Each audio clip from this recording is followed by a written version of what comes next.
What's going on, everybody? Brandon from ESCAPETHEROOMers. We are at another PanIQ Room in Houston, Texas. And we're playing two games here, Cowboys vs Zombies and Chainsaw Massacre. Very excited to get in there, see what that's all about. Two of our favorite type of themes.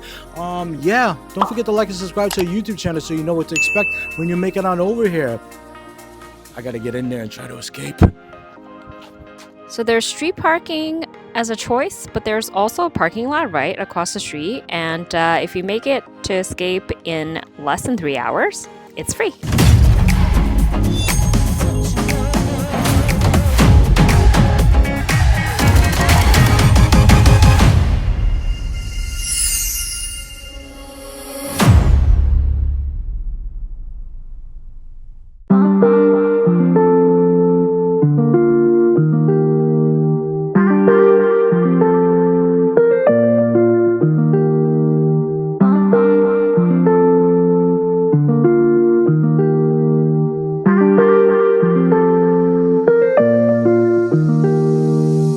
What's going on, everybody? Brandon from ESCAPETHEROOMers. We are at PanIQ in Houston, and yes, we play two games here today, and I get the pleasure of speaking with Genevieve, the owner. How are you? Good, how are you? How do you enjoy your games? Oh, it was so much fun. We usually have fun at PanIQ, so we know what to expect when we get there. Good, glad to hear it.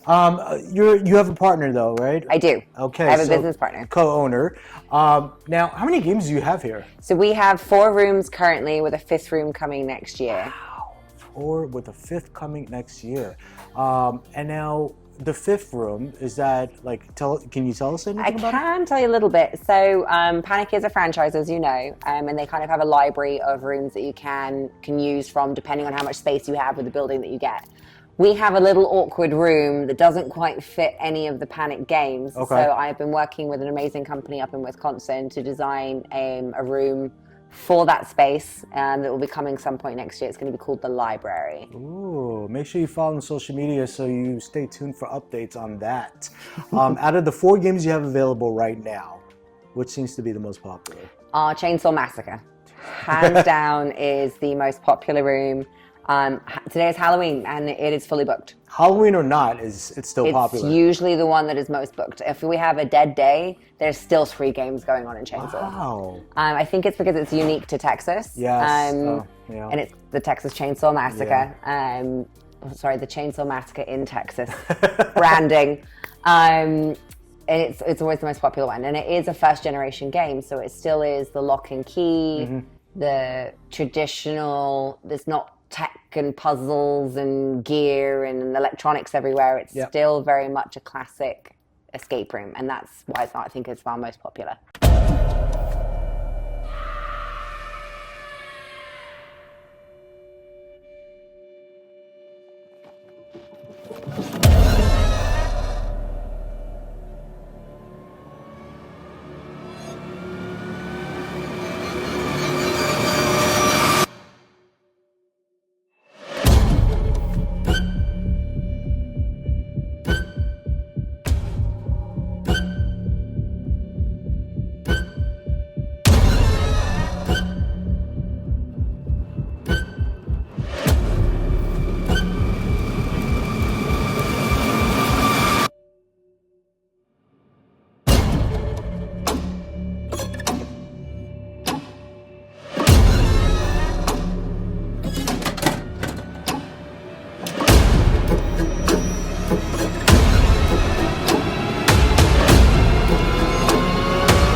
Now, we came in on a very special day because we didn't know, but when we arrived, Genevieve told us that you were able to put something together in the entrance. What are we talking about here? So we are now the only escape room in Houston that has a full service cocktail bar. As of yesterday, we now have liquor.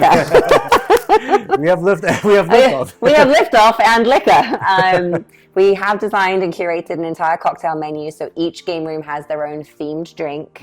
I'll give you a little sneak peek. The Cowboys vs Zombie room, it has a sour apple teeny, and there is an eyeball that's floating in it. Oh man, that sounds delicious. It's not a real eyeball. Edible? It is edible. Oh, okay. And each room's got their own themed cocktail. There's a whole bunch of themed cocktail drinks coming. And we even have special cups so that you can take them in the game room. So if you want to come in on a Friday night with your friends, you can take the drink in and we're not worried about sticky messes. Okay. The one in Las Vegas actually has cup holders in the room. Do. You will have it as well? I'm very good friends with the guys who run Las Vegas. Okay. And we already have designated areas and bins for our drinks because we do have drinks available in cans. We've got everything canned available. We will be adding a drink shelf to all of our rooms specifically once this is fully up and running. I haven't even programmed the alcohol yet into us point of sale. She's on it though, don't worry. I've spent my entire day putting in gin and like ounces and how much per ounce. Well, hey, if you're setting up that way, I don't think people are going to want to escape. They're going to be in there getting their drink on. Totally forget they're in an escape room. All right, well, thank you for having us. Is there any other updates that you'd like to share? I know you got a lot going on here. So we've owned this location now for a year. We have been slowly and steadily remodeling it, and we put in those 2 brand new rooms. So Wizard Trials and Time Machine are 2 brand new 3rd generation rooms. Great games, yeah. We have the 5th room coming next summer. The lobby is going to be getting a full overhaul, and we're also having an event space coming as well. That 5th room called the library is going to be doubling up as a venue room. I'm working with a fantastic company called Wormwood Tables. Okay. They make gaming tables. And that's going to be a centerpiece in the room for the escape room, but it also is going to be used for tabletop gaming, poker nights. Wow. You want to have a private party with 10 of your friends and you want to have a private space to play Monopoly all night long with a full service bar. You want to bring the pizzas in. We have the designated space for that. That's so cool. So it takes away, so if you have a birthday party that comes in, we'll go through a tablecloth on the big table. You have guys that want to play a poker night with a bar and not have to worry about picking up whatever. We'll take care of it. So it's going to be a multi-use space for like a library team building, speakeasy. birthday, speakeasy. And the door itself for the library is going to be a library, and you must know the password to even get in. So when it is not being used as an event space, it is going to be an escape game. Okay. And the first puzzle is going to be getting in the room. I love that. I love the whole aspect of how do I get into here? You have to get so in that there I can get out of so here. that you can get out of it. Very cool. Now, you said you opened about a year ago. Is there any advice you could share for any other owners that are out there or people thinking about becoming an owner? Yes. Weigh your options. There are a lot of amazing franchises out there, and there are a lot of amazing rooms that are done independently. Depending on your budget, weigh your options. Okay. Originally, our first location was going to be in Florida. We found a great building. We had the SBA financing secure. And I live in Florida, insurance became a problem. Oh. Hurricane insurance specifically. Flood zone insurance became a problem. And without those guarantees, the SBA fell apart, the loan fell apart. Crap, now we have to find a new location. So weigh all of your options very, very carefully Before making that before decision. you leap into buying a place that you found for sale, and the next thing you know, you're in an escape room in Houston. Okay, definitely great words of advice. Make sure you plan ahead and do your research and be prepared for And I wouldn't that. say turn your nose up at going into a franchise. Yeah, no, absolutely. We know some great franchises. Yeah, exactly. And a lot of some franchises are very, very strict. I'm not going to name names, but they specifically want this paint color, this way, this room, this wallpaper, this floor color, this floor installed this way. And there are some franchises that be like, oh, here's our catalog of our rooms. Oh yeah, you can do this, you can do that. Okay, we can make this work, we can make this work. There are some that are out there, you write them a check and they give it to you in a box and they put it in. Yeah. And there are some that are out there that are very amicable to working with you and seeing what do you want out of your business and what do you want out of your escape games. And there are some that be like, yeah, you can design all of the rooms that you want. Right, right.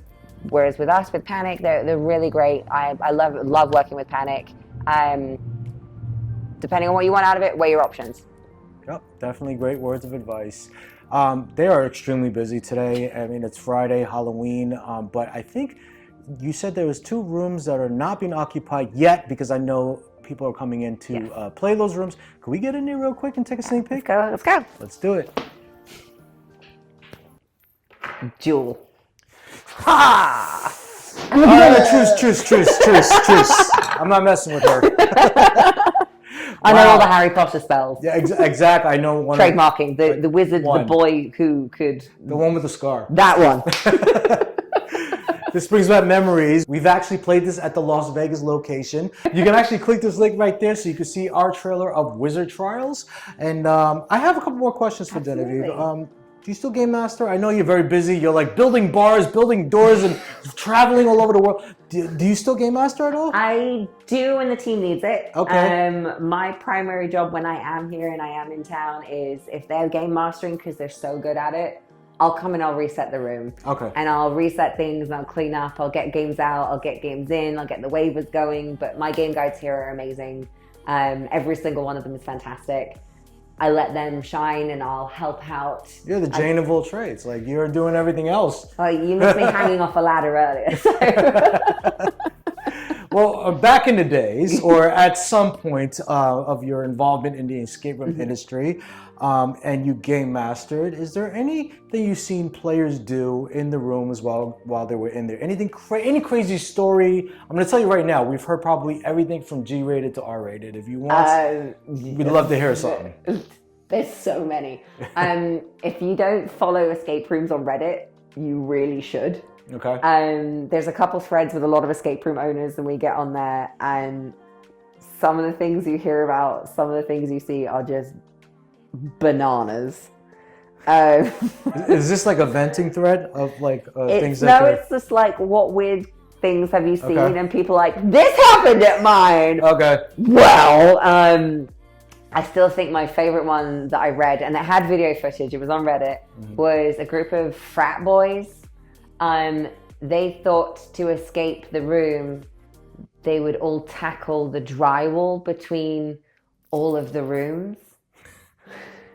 You know, so you have a group of football players, American football, that all decided to tackle the wall between 1, 2, 3 rooms. They must have thought they booked the rage room, not the escape room. They canaled through. And I'm just sitting there watching this video going, how much did it cost me to get a contractor in? It's going to cost me that much for drywall, but then we've got the soundproofing drywall, and then this is the tile. Oh my God, that's for $50,000 that they've just trashed in the space of 30 seconds. Oh my goodness. That video just made my heart hurt as an owner, because I was like, that's how much that's going to cost. But there's a reason we make you sign waivers. There's a reason we have insurance. Right. But now that room is going to be down for 2 months until we can get it fixed and get the electronics and whatever wiring. Yep. Like, oh, that one hurt my heart. Oh, man. I think we've had some crappy people come through and break things on purpose. I did have someone last week who, there's a table about this size, that 4 of them decided to lift it up and turn it over. Why? Because they thought that's how you got the key out. Like shaking it? And they tried shaking it, but then they all lifted it up and flipped it 180 degrees and put it back on its roof because the slides to get the key out. And I was like, they didn't break it. So, okay. But watching it in the video, I was like, what are they doing? I mean, you know, that table's upside down. They're getting creative. I guess they're thinking outside the box. A little too far. Too far outside the box. That one was last week or 2 weeks ago. And then we did have a very destructive group that thought to break out of the jail cell. All of them would grab onto the bars and shake really hard. It ripped all the drywall screws out of the wall. And then to add insult to injury, they went and every single one of them in the group, all 6 of them left us a 1-star review. Because I told them I would charge them for their destruction. Is it because they were able to rip it out the drywall? They're like, this is not a real prison cell. I was able to knock it out. Because I went in and told them, please don't rip things out of the wall. You know, if there is damages, I will be filing charges with the card on file. Right. Because you've destroyed my property. Yeah. So then all of them went and left 1-star reviews. Don't be an asshole. and then I don't have to be an arsehole back. Also, clearly in the rules it says they'll tell you if you need to lift furniture. Exactly. You should. Nothing requires force. Yeah, that's why they call it the 2 to 3 finger rule. That's exactly. If it doesn't come up, it's not meant to move. See? Prime example. Thank you for sharing those stories. I really appreciate that. I mean, guys, please. I mean, at the end of the day, the whole point of doing an escape room is to try to get creative and use your noodle. Use your noggin. To escape or to, don't break things. At the end of the day, this is my property, and I've put blood, sweat, and tears into all of these rooms. You sure did. There's a stain on the floor that I spent 6 hours scrubbing out because someone's WD-40 leaked through their bag. There are things in this room, it might look like a cute puzzle room to you, but I have literally been in here in tears and bleeding, fixing things, being here till 4 o'clock in the morning, solving puzzles that somebody managed to break. This is my baby. Oh my God. And people come in here and break my baby. Yeah.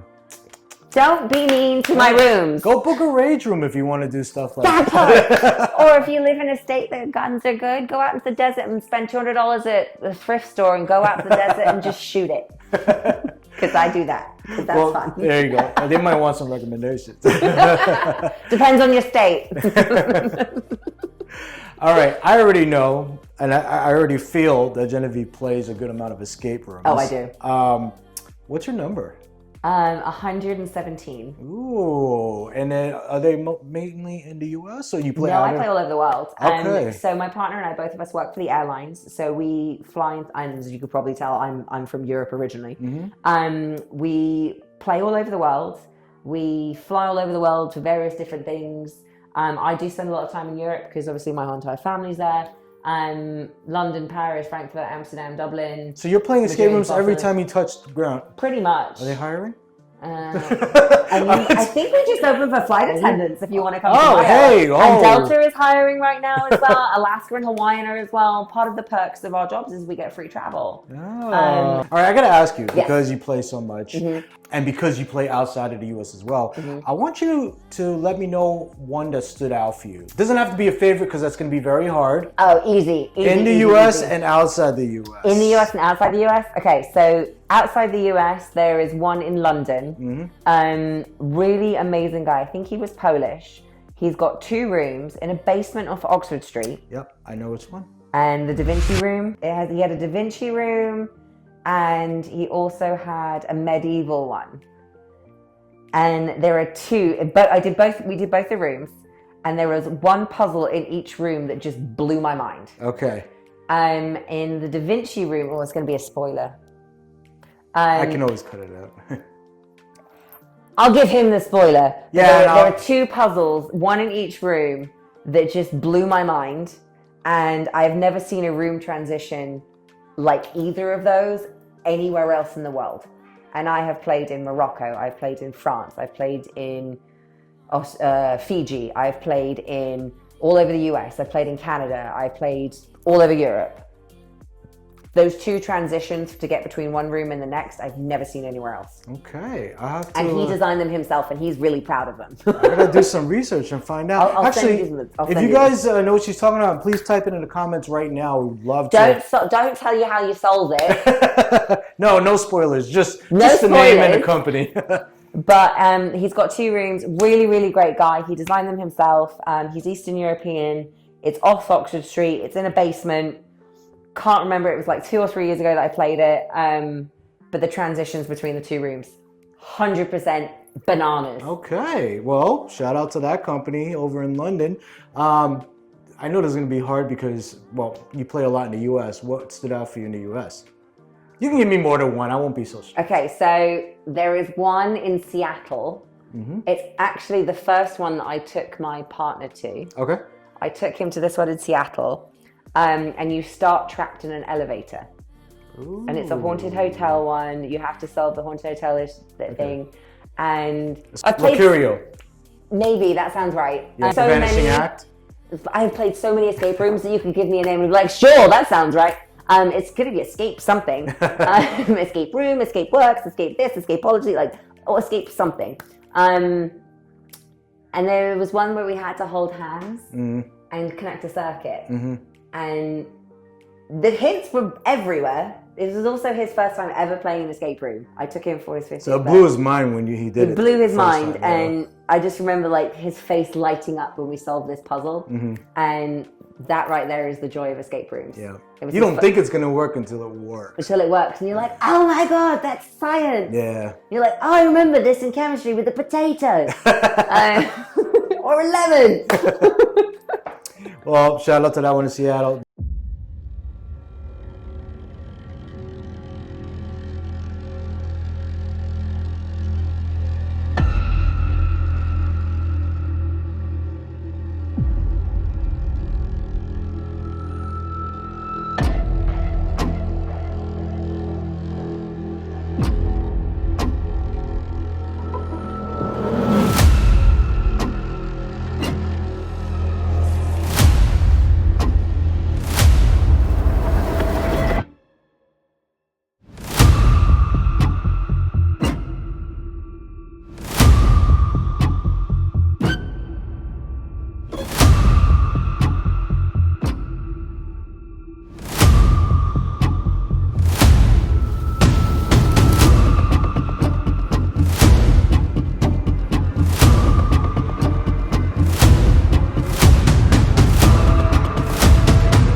Oh, when did you get here? Did you just? I hopped in on my handy dandy time machine. Oh, wait, okay. Yeah. You know the lotto numbers for today? 1, 7, 12, 83, 42. Okay, interview over. I'll be right back. I gotta go do something. All right, Genevieve's so cool. I gotta ask you, because I want to get to know you a little bit better. What is something that most people don't know about you outside of Panic? Like, do you have a talent, a hobby? I know you do so much. You're flying all over the place. You know, you're from another country. Is there anything else? So I will freely admit I'm a nerd. Okay, I kind of got some of that. A little bit of that. Nerds are cool. Oh, of course. We're business owners. We create puzzles and then I challenge other people to solve these puzzles that I came out with my brain and oftentimes go, I'm smarter than you are. Growing up, I used to fly model rockets. Wait, what? I used to fly model rockets competitively. Oh my goodness. I flew at European and World Championships. I had some records that have been smashed since a very long time, but there was one point I did have a couple of rocket records in England and Europe, and then they were smashed. Okay, for those who are in the US, what is flying model rockets? What is so you know those little lefties kits? Okay, yeah. Well, you take the basics of those, and I would make them out of like Mylar, Kaptan, Kevlar. I would use my mother's oven to bake carbon fiber and epoxy resin to make thin casings. Oh my god. And then I would go to the European Space Modeling Championships in Lleida in Spain, and in Kazakhstan, and Poland, and what is the and the ultimate World Championships. Yeah, what is the reward for like championship? Is there like a trophy? Yeah, there's trophies. The glory of the game of you've created something and the engineering of it. There's 9 different categories that you can fly rockets in. Wow. There's streamer duration, parachute duration. There's actual space modeling where people would spend hundreds of thousands making replicas of like Soyuz capsules and then fly them. Oh my and goodness. then they would get, not only would they get graded on the quality of their replica, they would get graded on the stage production as the rocket motors go through, as the ejection charges go, the stages that are coming back, does it come back in one piece, did it blow up, all that kinds of stuff. Glider duration. How big are we talking like these? Some of the space modeling ones are like this big, but the ones I used to fly are around this big. Wow. So yeah, I used to fly model rockets. Model rockets are cool. I kind of want to go see where I can get one but now. It's still cool. They got them on Amazon? I kind of want to get one right now. Mine, no, you can't get on Amazon. But if you go to like the Model Rocket Shop and SDs and You can buy kits and do them, and they're great little science experiments, especially for kids. That sounds so awesome. You get involved in like Newtonian's laws, like every action has an opposite and equal reaction. So as your rocket motor's pushing out, it's going up. So you've got your balances and it's pushing down the ground's pushing back. That's how things fly. You can get like Estes kits. You can get ones with cameras in them, so you can launch it and watch your face go as it launches, and then you can play the video back and like put it on Instagram and tick and whatever it's called. So cool. I'm not a social media person. Put it on the ticky-tocky. Oh my goodness, we had so much fun here. Thank you so much for having us. I really appreciate it. I really appreciate you guys coming down. Come say hello if you're in Houston. Come check them out. Check out our website, escapetheroomers.com, so you know what we thought of the two games that we played here today, which is Cowboys vs. Zombies and Chainsaw Massacre. Also, please like and subscribe to our YouTube channel so you know what to expect when you make it on over to these locations like PanIQ Room in Houston, the parking lot situation, the lobby area, sneak peeks in the room. These conversations get to have with really cool people like Genevieve. And yeah, there's so much to do here. Just buy a flight. Come down here. She might actually see you on the flight on the way down here. Who knows? Maybe. 2 hits left for me to use. 1 hit left for me to move. Time is running out. Gotta figure something out.